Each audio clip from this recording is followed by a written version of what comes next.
Hey, if you are a business owner, this is for you. If you're not a business owner, you can still listen, but that might not make sense.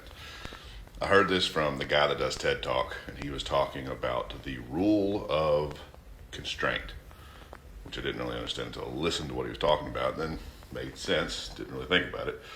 Then right after a buddy calls. Anyway, I'll explain. So, the rule of constraint. Let's see if we can use my little dry erase board here. So, the rule of constraint. Let's say you have a factory that makes cars. So, you can do 10 steering wheels a day, one chassis or one body a day, and then 5 motors a day. How many cars can you produce a day out of your factory? Well, one, because you can only make one chassis, one car body. But you hire a consultant, and they tell you how to make.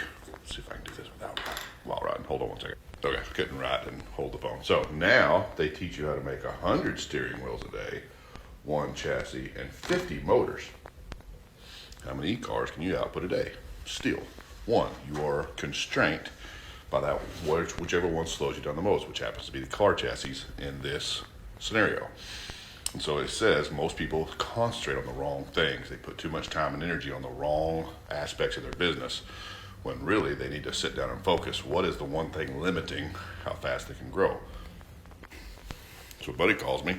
He goes, hey, I'm very frustrated.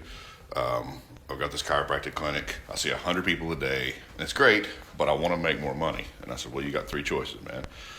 Get more people through the door, charge more, or sell different things to the same people. He said, dude, I cannot see another single person. I'm at my wit's end. I'm at my limit. All systems are limited. And I said, okay, so you can see 100 people a day.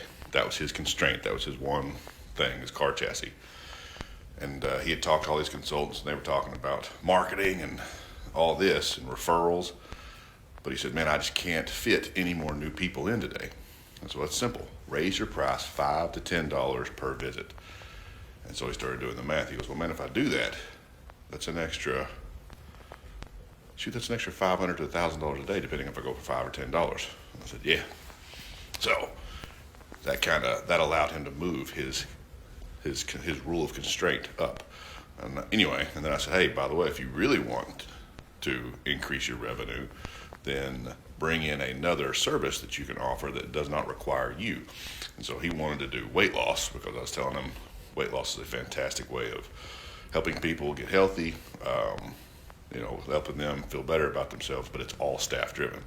So anyway, figured I'd share that with you today, that if you're a business owner and your business is stuck, look at what is the limiting factor, your rule of constraint.